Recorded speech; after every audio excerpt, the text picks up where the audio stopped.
Hey Nintendo, nobody cares about piracy and you're playing a very dangerous game. The internet used to be a wild west of illegality and zero morals. But if anything hasn't changed in all of this time since the beginning, it's the fact that nobody actually cares about stealing digital property the moment they get just the tiniest bit annoyed. Nintendo should know this, they've been around for quite a while, but instead they are taking actions that are about to push people into becoming pirates, which is going to be disastrous for the entire industry as a whole if they keep this up with their current strategy.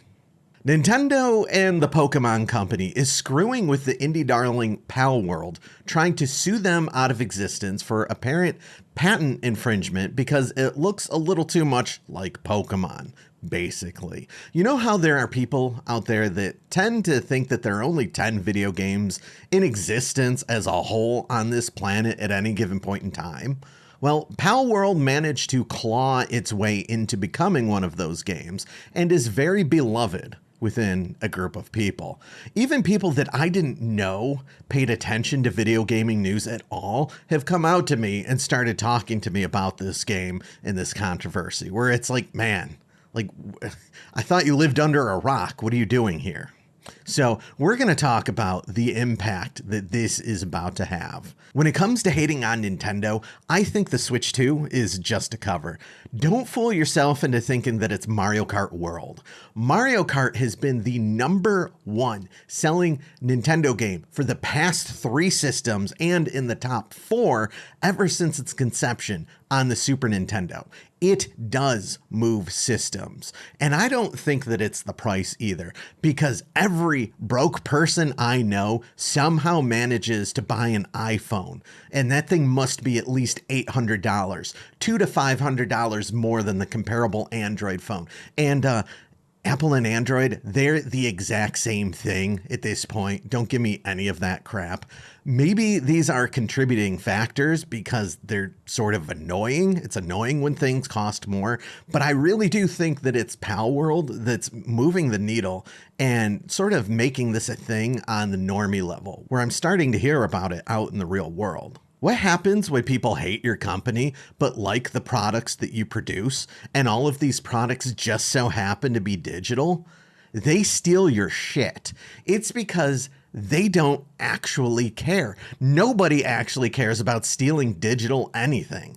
Everyone who claims to care about copyright and piracy is a hypocrite, and Nintendo is getting very close to finding out. They're about to take the industry with them. It's only a matter of time before electronic gaming patents blow up and it becomes a real issue that people take notice to.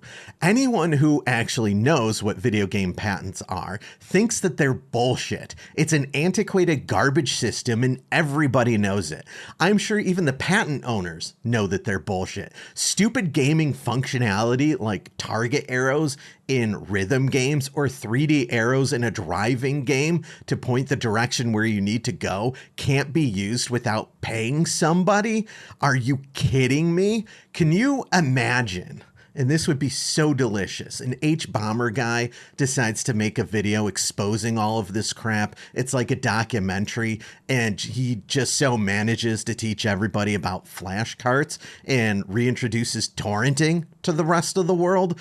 Wouldn't that be interesting if someone like Hassan Piker got on his high horse and started telling us that we all need to start stealing things from video game companies because it's the noble anti-capitalist thing to do? It would be such chaos. The tide of public opinion can be fickle, and deep down, again, nobody has ever actually cared about pirating. And I'm about to get into that. In the year 1999, Napster became a thing. Before Napster, people would buy these things called music CDs. Casuals bought on average 1 to 3 CDs a month, while enthusiasts could buy at least 5 or more. All of these CDs ranged on average $14 to $18 a pop. And again, this is 1999 money.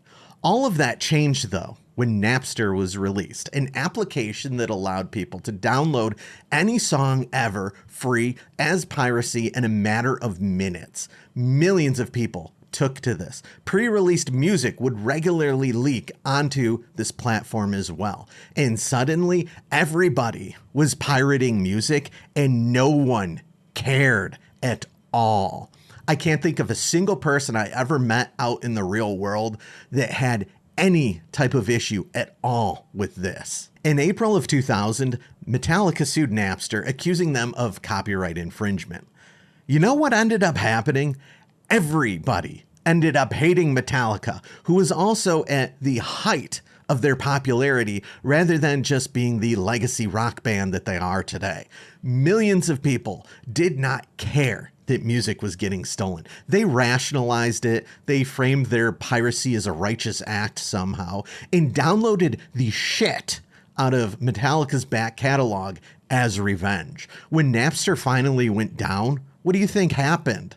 10 to 20 other services like Kazaa, LimeWire, WinMX, and SoulSeek all came out, which were even less centralized, much more shady, and there was no stopping any of them. At this point in time, music has become completely devalued. It's worth nothing. I haven't paid for music in decades. I happen to be on a YouTube Premium family plan that someone in my family decided to buy because they hate commercials when they're watching their true crime documentaries on YouTube.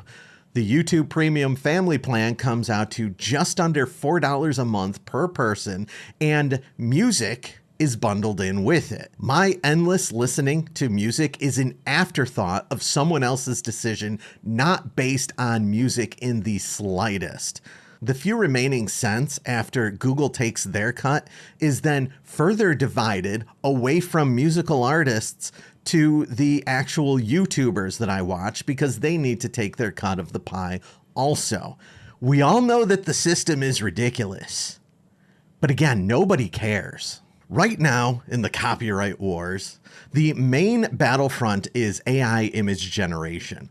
All the anti-AI people, I think, have realized that text generation is a lost cause. There is no support from young people there because they're all using it to cheat in school. And so image generation is the main focal point.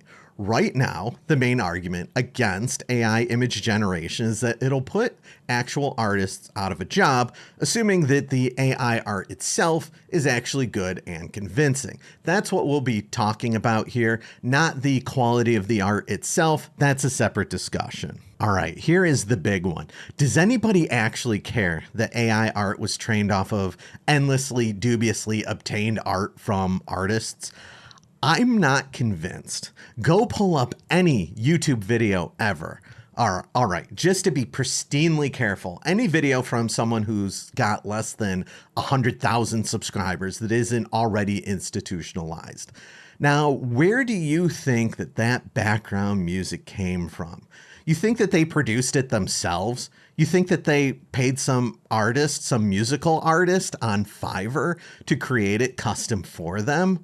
Or do you think that it came from some $0 royalty-free collection if they're being super careful? Because again, music has no value at all. So why would anybody pay for it if there is a plethora of it available for free that does just fine for their purpose? Or even better, do you think that they just stole it from some background track of a video game or an anime? That's literally it. Nobody gives a single crap these days that the poor musicians out there don't have a job anymore, despite all of this video production that's happening. Endless videos being created every day by creators. Where is all that money for the musical artists? It's not going to them because music has been devalued. Nobody cares, or they're just ripping it off from someone else. And again, nobody cares. You'll get a video with thousands of comments. It's got some Naruto, sad theme going on. The one where like Naruto's on the swing set or whatever. Super sad. And you know what? Out of those thousands of comments, nobody is guilting the creator for not giving Studio Perio their fair dues and share. Not a single comment, because nobody cares. How do you think that YouTube thumbnails are being made now? Bringing it back into the visual arts by people that don't use AI. You think Mr. 7K subs is employing an artist for his gaming commentary videos and that somebody's job is in jeopardy now? The barrier to entry to compete on this platform at this point is massive. Welcome to the rat race, buddy. Enjoy your 200 views as you scrape and claw to try to make something. And guess what? All of your competition, it's not some dude in a bedroom. It's a guy in a studio where they've recreated a bedroom to trick you. And they got a team of 30 people ensuring that every little thing is pristine and perfect because they're institutionalized, and it's no different than some stupid clip from Jimmy Kimmel or Jimmy Fallon or any of that other garbage. All of their communication, networking, it's all being handled by professionals. That's what you're competing against. Good luck, buddy. And they've got those thumbnails down to a science. Are they using artists as Mr. Beast's program, creating some AI art? It doesn't even matter at this point because you're going to fail unless you are utilizing every single resource that is available to you. At a certain point, when you're trying to put out timely videos and YouTube costs you money, that's what YouTube does. It costs you money to buy all this production crap. You figure out how to make that soy face on your own. You put it on a background from a screenshot that you found off of Google. You think everyone's just drawing these video game images that look exactly like the video game? They hit it with some filters, I guess, that they learned to use off of YouTube using a program that I'm pretty sure they probably obtained for free. And then they move on to the next one. Ain't nobody getting paid in this equation, no matter what. At this point in time. Are you kidding me? There's no channel artist whose job is on the line. You think I got like people working for me or something like that, that I'm paying a salary? You think that any channel in existence with less than 100,000 subs is employing anybody? People are doing all of this so that they can provide some kind of alternative to the insta slop of millionaires. And if they aren't doing all of these things, their chances are even greater that they're going to be buried by the system. The corporatization of YouTube would then be finally complete. AI is just, by these people who are artistically inclined in some areas but can't actually draw. It's the great equalizer and great hope to maybe be able to compete in some fashion. And that's a sad truth. What's interesting to me is that, did you know that it's not even 100% legally concrete that you can use any type of video game footage in a YouTube video without explicit permission from the creator? Do you think any of us are doing that? Fair use is considered a legal defense. It's not a right. When YouTube first offered monetization, they specifically excluded video game channels because they didn't want to wade into those murky waters. But guess what? Nobody cares, again, about copyright, any of this crap. And even though that it's not settled law, Amazon owns a company named Twitch, built specifically on this legally gray area. Here's one big thing that used to really amuse me. Long ago, I was in a community of people. Some of them built websites, and we were all aged around 13 to 22. Every now and then, one of them would get on their high horse about something like music piracy. You saw these people online, never in the real world. Stealing music was a mortal sin. But guess what? How do you think that these people actually built their websites? People aged 13 to 22. You think they actually paid for Adobe Photoshop or Macromedia Dreamweaver? Do you think they ever spent a single cent on these programs? Not one of them ever did. Hypocrites through and through, and it was amazing. There is a trickle-down effect that I'm aware of when it comes to piracy, and I do feel a little morally obligated to at least say that. However, when it comes to improving the state of things, it needs to be handled delicately without catching the ire of your fans. Nintendo needs to keep this in mind. What I'm really trying to paint here is not a pro-piracy argument. What I'm trying to say is that the fact that people don't pirate video games now is all resting very succinctly, very delicately on a house of cards. And we should probably try to not topple that house of cards over with greed based on a broken system, because then things are going to get only worse. We've already moved away from physical media. No one except for weirdos like myself have an attachment to any of that stuff anymore. And Nintendo is pushing us even further away from that too. Once people got out of the habit of buying music CDs for at least the music that they loved, that was it for the music industry. No one's spending any money on music anymore. That is what could happen to poor Nintendo and their little console corner. And they're probably going to take some people with them if this continues. So what I'd like you to do, whether you agree with me or not, is leave a comment and let me know what you think about these topics, in particular, piracy. We're not here to teach people how to pirate, but what is your take on the morality of piracy? And I went a little bit more into AI art than I originally intended, but I'm really curious if you are really strongly for it or against it. What are your thoughts on the reality of the situation that's about to happen?